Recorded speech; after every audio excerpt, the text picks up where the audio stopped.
نہیں ملا یہ وطن پاک ہم کو تحفے میں، جو لاکھوں دیپ بجھے تو یہ چراغ جلا۔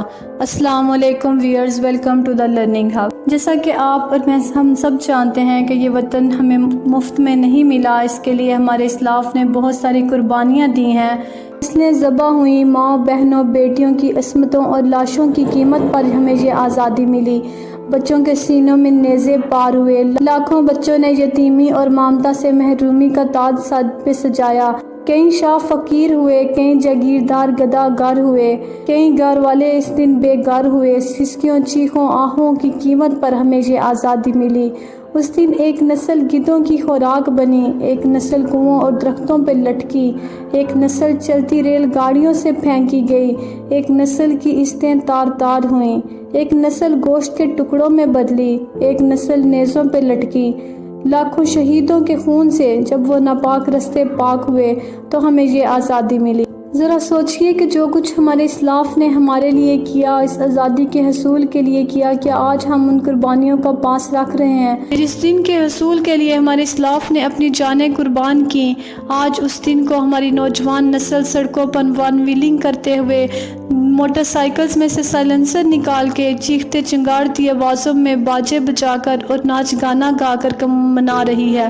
کیا اس دن کو دیکھنے کے لیے انہوں نے اپنے خون کو پانی کی طرح بہایا تھا؟ کتنے افسوس کی بات ہے کہ آج ہم اتنی جلدی ان قربانیوں کو بھول گئے۔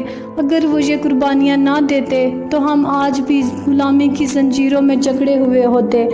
آزادی کو منانے کا یہ کوئی طریقہ نہیں جس طرح سے آج لوگ آزادی منا رہے ہیں۔ آزادی منائیں، ضرور منائیں، لیکن مذہب قومیں اس طرح سے جشن آزادی نہیں مناتی۔ جشن آزادی خدا کا شکر ادا کر کے ہی منایا جا سکتا ہے۔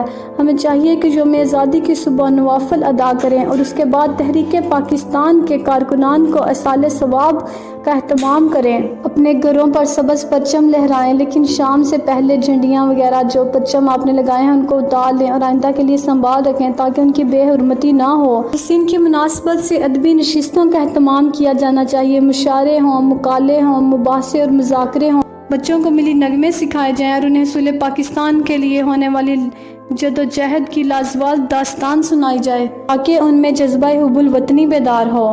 اور ہمیں چاہیے کہ ہم کوئی ایسا کام کریں جس سے ہمارے ملک کا اور ہمارے اسلام کا نام روشن ہو اور اس سے ہماری آنے والی نسلیں استفادہ حاصل کریں۔ آج ہمیں یہ عہد کرنا ہے کہ ہم اپنے ملک کے ساتھ مخلص ہوں گے، ایمانداری اور خلوص سے اپنے ملک کی حفاظت کریں گے۔ اللہ تعالیٰ آپ کو اور مجھے اس عمل کی توفیق عطا فرمائے، آمین ثم آمین۔ شکریہ۔